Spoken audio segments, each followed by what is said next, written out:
Bismillahirrahmanirrahim. Assalamualaikum warahmatullahi wabarakatuh.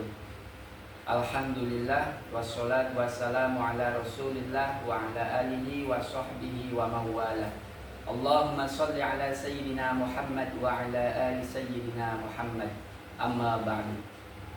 Perkenalkan, nama saya Asyad Rudi, guru pendidikan agama Islam di SMP Khas Kempek Cirebon, sekaligus mahasiswa PPG dalam jabatan batch 1 periode tahun 2024 LPTK UIN Sibersyah Nurjati Cirebon, yang akan melaksanakan tugas ujian kinerja, yakni membuat video praktek pembelajaran di SMP Khas Kempek Cirebon di kelas 7 bab 3 yang bertema menghadirkan sholat dan zikir dalam kehidupan. Mungkin itu saja, cukup sekian. Terima kasih, kurang lebihnya mohon maaf. Wallahul muwaffiq ila aqwamit thoriq. Wassalamualaikum warahmatullahi wabarakatuh. Assalamualaikum.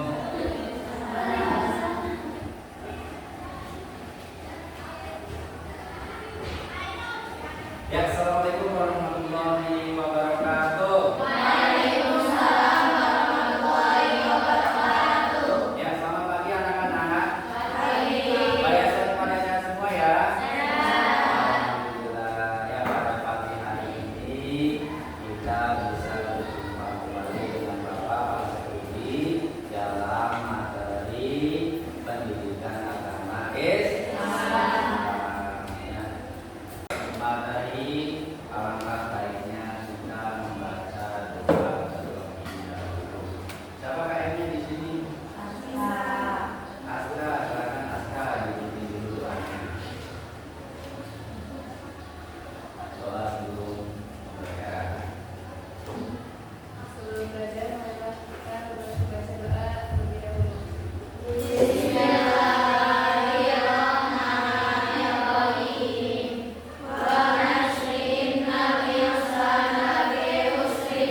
Baiklah, sebelum mulai pelajaran, Bapak akan menabsanya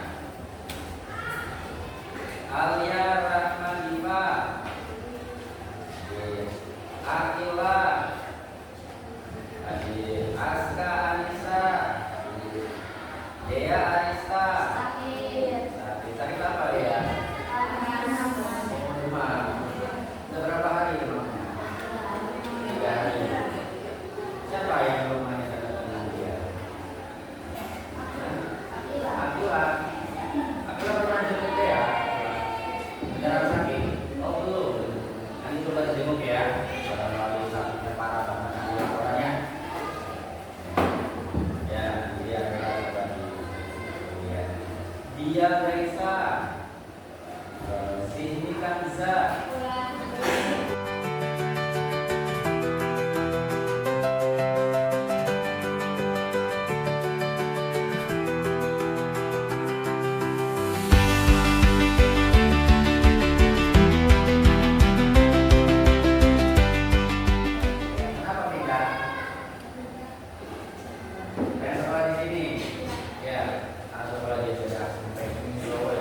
Favorit, Kabupaten Cirebon.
Ya, sebelum mulai ke materi selanjutnya, kita akan melaksanakan ice breathing. Ya, biar fokus, jangan ada yang ngantuk. Nanti Bapak ketika mengucapkan pagi, kalian tepuk tangan 1 kali. Kalau siang, tepuk tangannya 2 kali. Kalau sore, tepuk tangannya 3 kali. Kalau malam, apa? Pagi, malam, sore, siang, malam. Ya, satu kali lagi. Siang, sore, siang, pagi, malam. Ya, bagus. Tepuk tangan buat ya. Baik, sebelum lanjut ke materi selanjutnya, Bapak akan menyampaikan pembelajaran pada pagi hari ini. Sekarang kita akan memasuki tema atau materi yang berjudul menghadirkan sholat dan zikir dalam kehidupan. Ya, baik, sebelum lanjut ke materi pembelajaran, Bapak ingin menyampaikan tujuan pembelajaran terlebih dahulu. Pertama, peserta didik mengetahui arti dan makna sholat. Jadi harapan Bapak ketika pembelajaran selesai, kalian semua mengerti, paham, mengetahui tentang arti dan makna sholat. Kemudian yang kedua, peserta didik mengetahui arti dan makna zikir. Itu yang kedua. Kemudian yang ketiga, peserta didik dapat memahami bahwa sholat dapat meraih ketakwaan. Itu merupakan tujuan pembelajaran pada materi menghadirkan sholat dan zikir dalam kehidupan. Ya. 1. Makna sholat dan zikir. A. Makna sholat. Secara bahasa, sholat dapat diartikan sebagai doa atau meminta kebaikan. Nah, itu definisi secara bahasa. Kemudian secara istilahnya, sholat dipahami sebagai semua perkataan dan perbuatan yang dimulai dengan apa namanya? Takbir. Takbiratul ihram itu gimana? Ya, itu sesuatu perbuatan yang dimulai dengan takbiratul ihram, ya, kemudian diakhiri dengan salam. Assalamualaikum warahmatullahi wabarakatuh. Ya, assalamualaikum warahmatullahi wabarakatuh. Itu definisi sholat secara istilah. Ya, kemudian ya, sebelum lanjut, Bapak ingin menampilkan video pembelajaran. Ya, nanti silakan kalian amati videonya, ya, pelajari materinya. Nanti setelah itu, ya, setelah video pembelajaran diputar selesai, nanti bikin kelompok. Ya, nanti kalian diskusi sekaligus tanya jawab. Ya, bisa dipahami ya, anak-anak ya. Ya, kita mulai. Silakan nanti videonya diperhatikan. Mulai ya.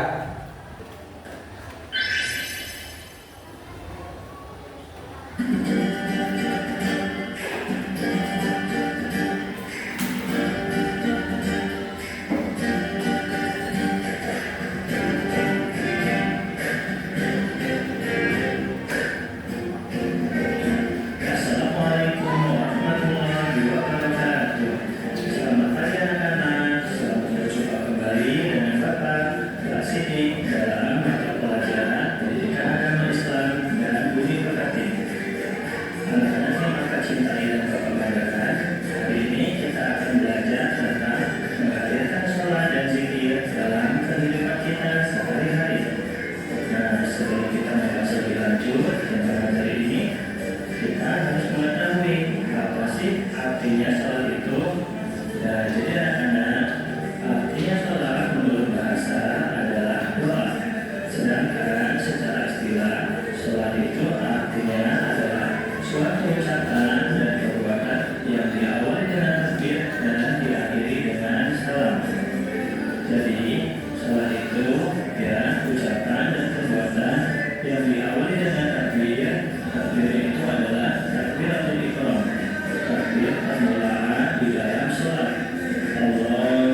ibadah yang sangat penting dalam agama kita, yaitu agama Islam, karena merupakan rukun Islam yang kedua.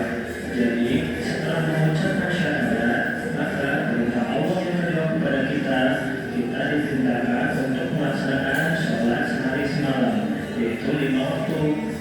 Nah, kalau kita kembali kepada sejarah, pertama kali diperintahkannya sholat kepada Nabi Muhammad SAW dan juga kepada kita sebagai umatnya, yaitu perintah sholat ini terjadi pada saat peristiwa Isra dan Mi'raj.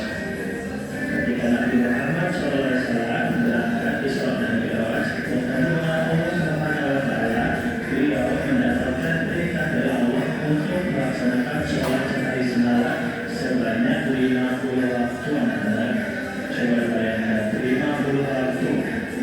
Dan kemudian Nabi Muhammad SAW mendapatkan keringanan dari Allah Subhanahu wa Ta'ala dari 50 waktu menjadi 5 waktu sampai hari ini, sampai hari kiamat, yaitu zuhur, asar, maghrib, isya, dan subuh.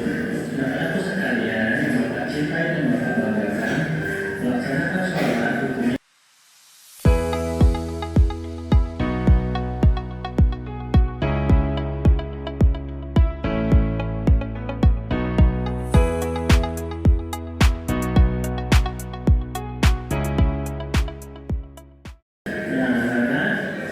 Mungkin cukup sekian pembahasan kita pada hari ini.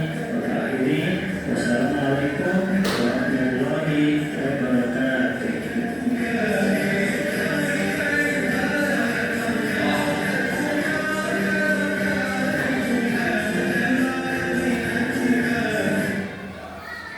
Ya, demikianlah video pembelajaran tentang sholat dan zikir tadi. Ya, kalian pada paham kan? Ya, nanti setelah ini Bapak pengen kalian bikin kelompok, cukup 3 kelompok saja. Ya, sesuaikan aja ya. Nanti ini kelompok 1, ini kelompok 2, dan ini kelompok 3. Nanti setiap kelompok Bapak pengen kalian nanti mempresentasikan penjelasan tentang sholat. Nah, nanti maju, ya silakan siapa yang ini menjelaskan. Kemudian setelah menjelaskan presentasi selesai, nanti tanya jawab. Paham ya? Ya, silakan dimulai dari kelompok 1. Kelompok 1, ya ini maju.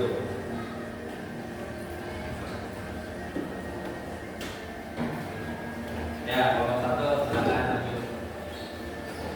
Menjelaskan tentang rukun Islam ada 5, yaitu ya coba dijelaskan. Silakan dibuka dulu. Itu dibuka. Assalamualaikum warahmatullahi wabarakatuh. Kami dari perwakilan kelompok 1 akan menjelaskan rukun Islam.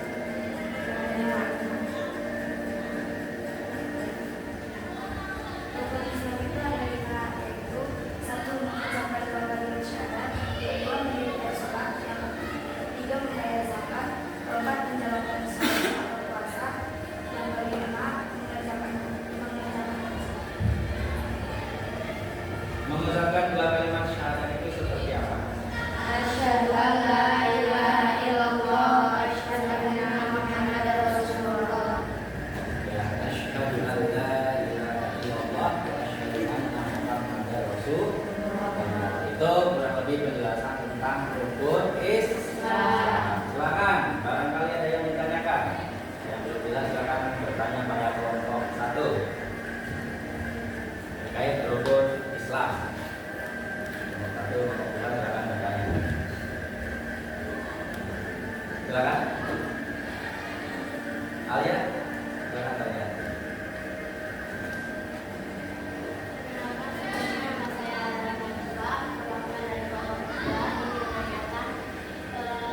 Apa sih membayar zakat itu kayak gimana? Kayaknya juga kayak gimana? Ya. Ya, silakan dijawab.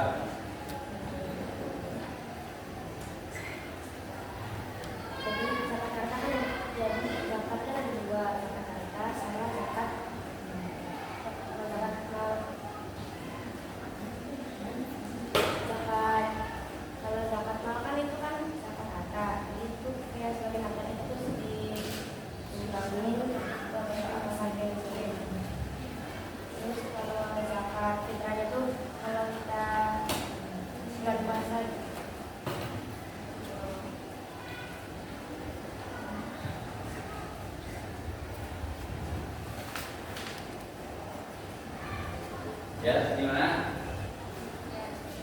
Gimana saudara Alia penjelasan zakat tadi? Ya, cukup. Barangkali ada yang lain silakan. Yang tentang rukun Islam. Ya, belum ada yang jelas silakan tanyakan pada kelompok pertama. Akilah barangkali. Dan siapa saja yang bertanya tentang rukun Islam? Tidak ada? Tahu semua? Alhamdulillah. Ya, oke. Terima kasih kelompok pertama sudah mampu menjelaskan dengan detail. Ya, mulai aplaus buat kelompok satu. Bukan?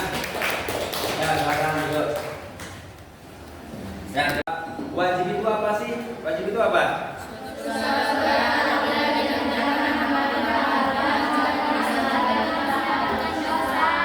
Ya, wajib itu suatu perkara apabila dikerjakan akan mendapatkan pahala dan jika ditinggalkan akan mendapatkan dosa.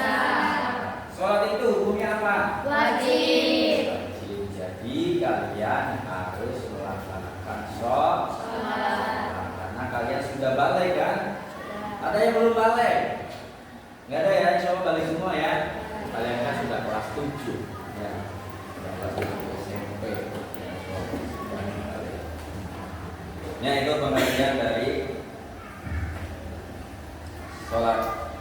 Silakan kelompok kedua. Nih, pada sini kelompok kedua. Maju menjelaskan tentang syarat wajib sholat. Ya, silakan maju.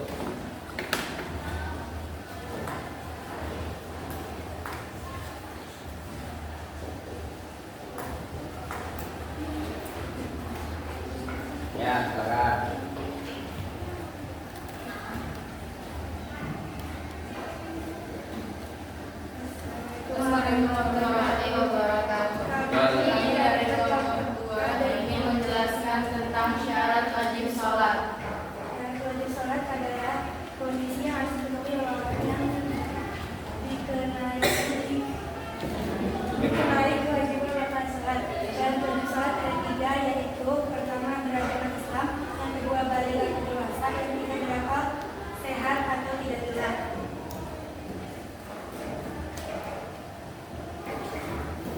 Coba dijelaskan beragama Islam itu seperti apa, balik itu seperti apa, berakal itu seperti apa. Coba jelaskan. Satu, pertama beragama Islam. Apa itu maknanya tadi? Beragama Islam itu Coba dijelaskan, dipresentasikan.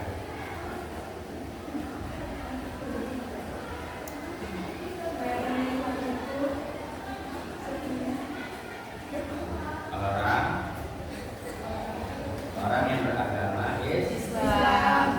Artinya orang yang tidak Islam tidak diwajibkan untuk melaksanakan sholat.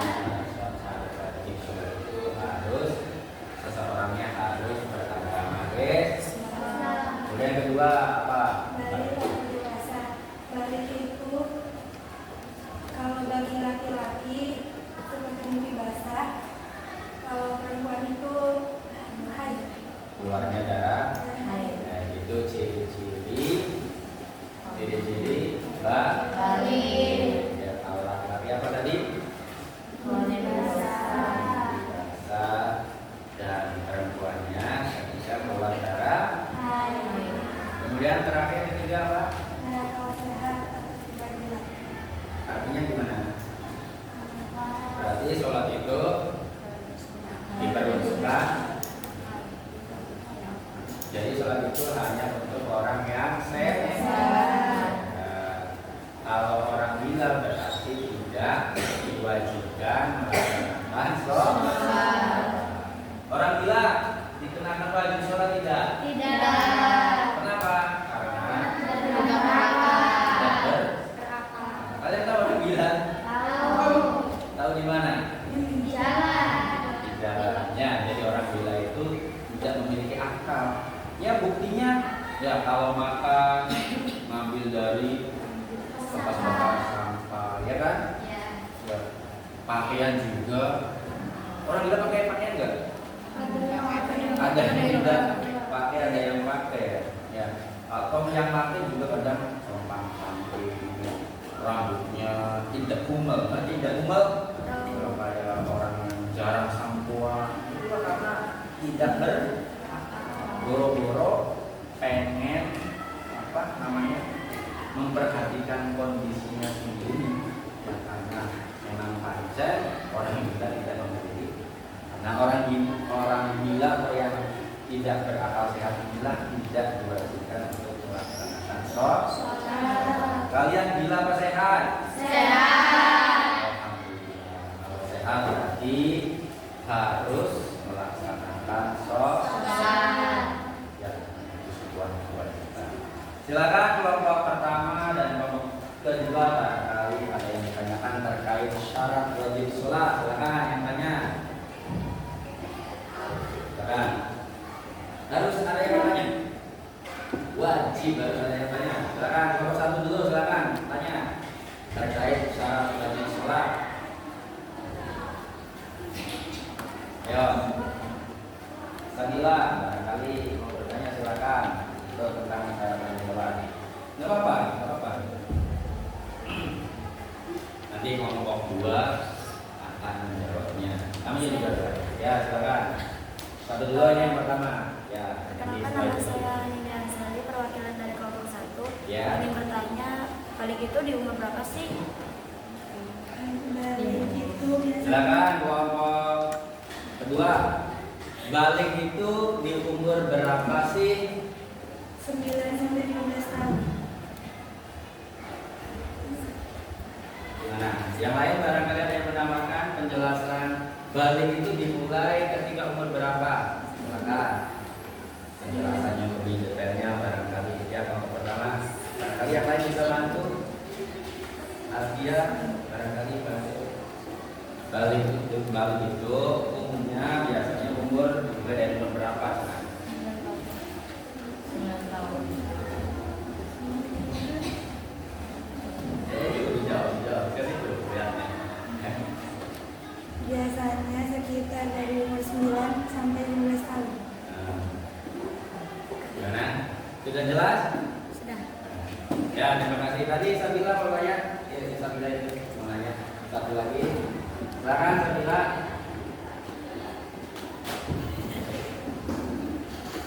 Misalkan sesungguhnya nama saya Sabila, perwakilan dari kelompok 1. Pertanyaannya, kalau orang murtad ketika ia masuk Islam lagi wajib mengqadha sholatnya atau tidak? Ya, silakan dijawab. Tidak wajib sholatnya.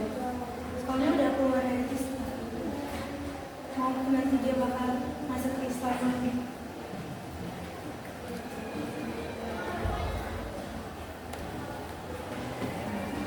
Gimana tadi ulangi Sabila pertanyaannya apa? Coba diulangi. Apa? Gimana tadi?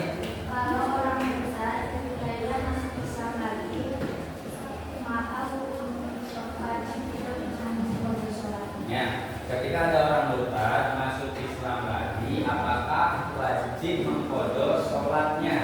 Silakan dijawab kelompok 2. Ya, terima kasih.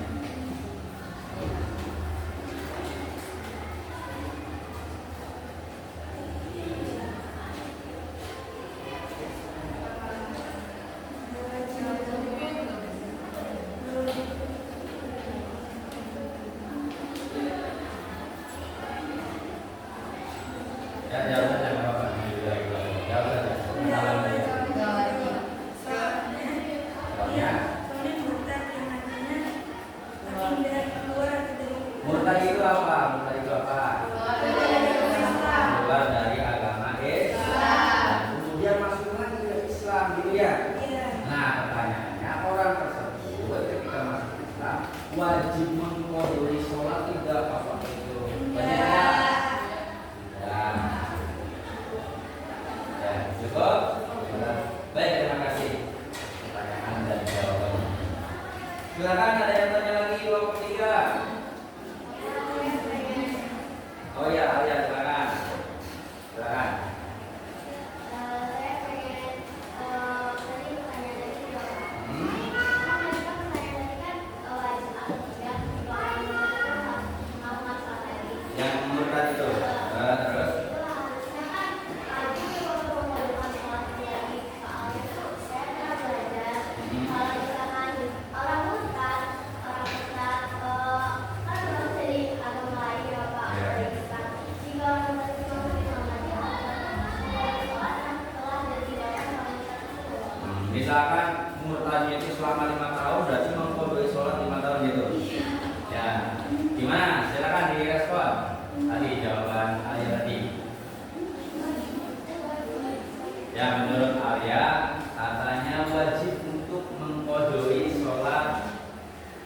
harusnya selama menjadi murtad gitu ya. Misalkan murtadnya selama 2 tahun katakanlah, maka harus mengodoi sholat selama 2 tahunnya.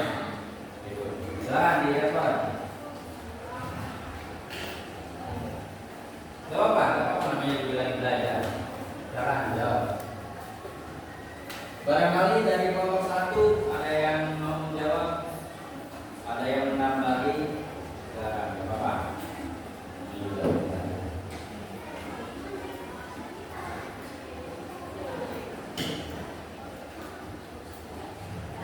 Coba kalian bisa dijelaskan lebih detail tidak? Dasarnya apa itu? Penjelasan itu ada tidak di keterangan diambil dari kitab apa atau dari apa? Ya, jangan juga.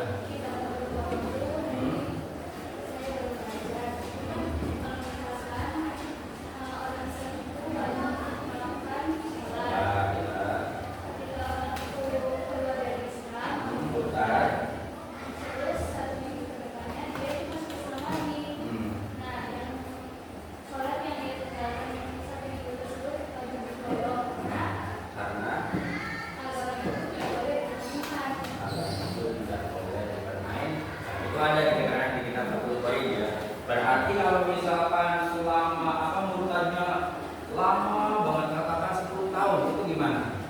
Tetap harus mengodoinya. Berarti misalkan nanti secara teknisnya gimana? Misalkan nih katakan 5 tahun murtadnya, nah cara mengodoinya berarti dipipil gitu. Ya, itu penjelasan terkait seorang murtad yang masih tetap diwajibkan untuk mengodoi sholat ketika masuk Islam. Barangkali ada yang mau nambahkan atau cukup? Gimana kelompok 2 cukup? Ya, terima kasih atas pertanyaan Anda. Ya, oke, cukup sekian. Terima kasih kelompok 2. Bagus. Tepuk tangan semuanya.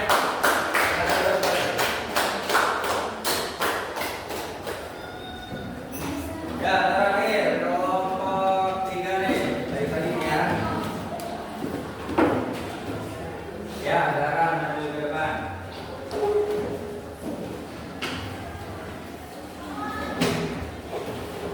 Ya.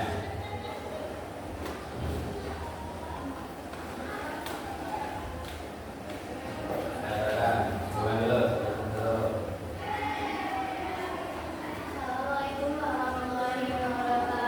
Waalaikumsalam warahmatullahi wabarakatuh.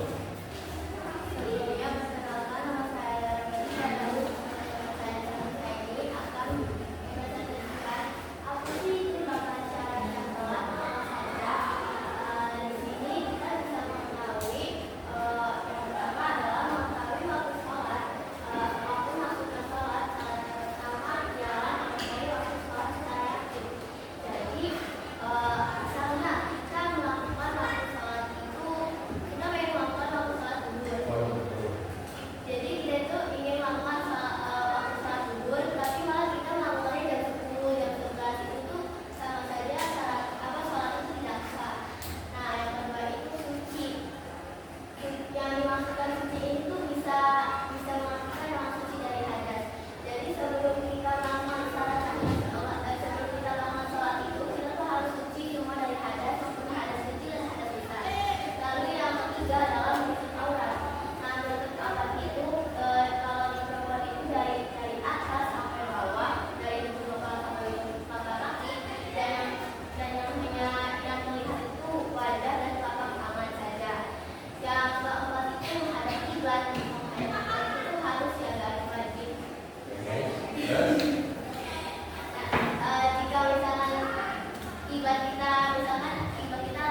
8 syarat sah sholat. Silakan. Barangkali ada yang bertanya. Masa yakin? Nanti yakin? Nanti bapak tanya nih. Yakin? Sudah jelas. Nah, coba babak pertama nih. Bapak yang tanya aja deh. Ya, menghadap kiblat. Ya, menghadap kiblat itu kemana? Menghadap apa? Menghadap posisi Ka'bah. Kalau kitanya di Indonesia berada di mana Ka'bah? Timur kah, selatan kah, utara kah, atau barat? Barat ya. Ya. Jadi kiblat di sini berarti ukurannya yaitu Ka'bah itu di mana? 5. Ya kan? Misalkan negara apa? Misalkan ini mah ya. Misalkan negara Polandia misalkan. Negara Polandia posisinya di sebelah utaranya Mekah. Misalkan. Berarti orang yang melaksanakan sholat di negara Polandia menghadap Mekah, menghadap kiblat, berarti arahnya kemana? Kalau Polandianya di utara, kalau Polandianya berada di sebelah utara Mekah, berarti sholatnya ada di mana? Jadi tolak ukurnya atau barometernya itu Mekah. Kebetulan Indonesia, ya kebetulan Indonesia, posisi Mekahnya berada di posisi barat. Jadi kiblat itu bukan tapi paham ya? Terus, apalagi yang belum paham? Barangkali ada yang mau menambahin? Silakan. Barangkali ada yang mau menambahin dari kelompok 3. Penjelasannya masih belum jelas. Silakan. Tidak apa-apa. Ya, tidak apa-apa. Nanti juga belajar. Kelompok Reza, barangkali ada yang nanya. Silakan. Reza, sampingnya Reza. Coba. Gak ada. Udah paham semua, benar? Nah, nih terus di sini ada kata tertib. Tertib itu gimana sih maksudnya? Lebih lengkapnya seperti apa tertib itu? Yang awal diawalkan, yang akhir diakhirkan. Boleh tidak ketika sholat apa namanya? Takbiratul ihramnya nanti langsung rukuk, boleh tidak? Ya berarti harus, kalau bahasa ngajinya itu harus urut-urut ya. Harus tertib. Kemudian apa namanya? Ya tidak makan dan tidak minum. Maksud tidak makan dan tidak minum itu seperti apa sih penjelasan secara lengkapnya? Apa kita lagi sholat kemudian kita bawa nasi kemudian makan? Apa seperti itu maksudnya? Maksudnya gimana?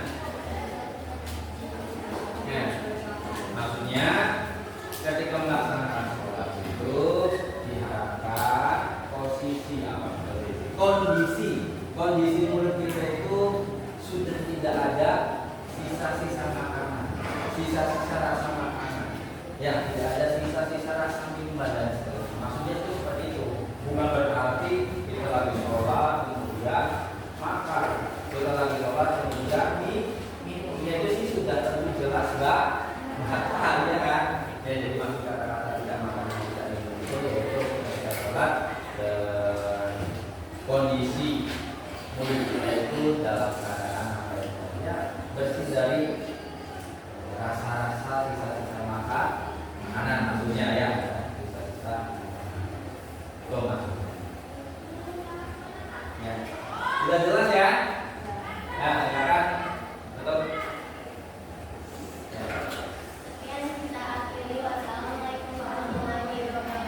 Waalaikumsalam warahmatullahi wabarakatuh. Ya, tepuk tangan Bapak Tinggal. Ya, itulah diskusi ya, diskusi tanya jawab pada pagi hari ini. Harapannya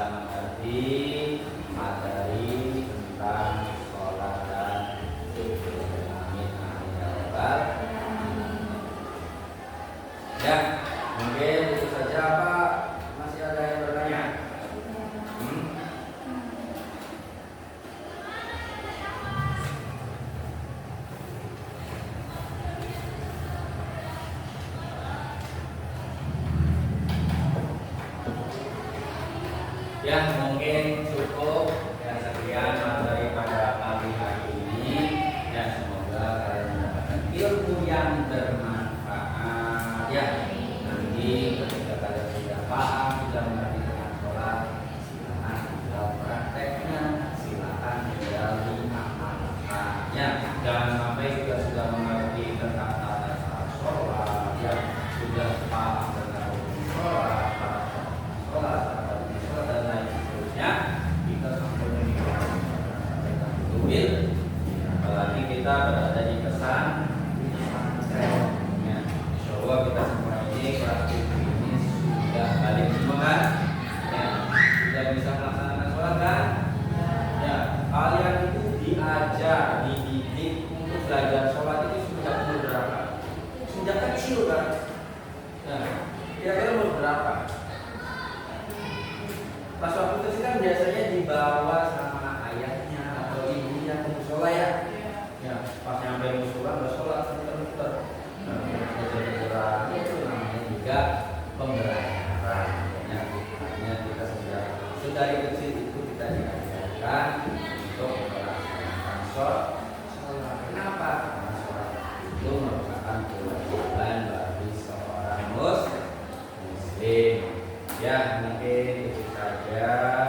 Ya, mohon maaf bila ada kekurangan. Semoga sekali lagi dapat mengucapkan terima kasih. Ya, wallahul muwaffiq. Assalamualaikum warahmatullahi wabarakatuh.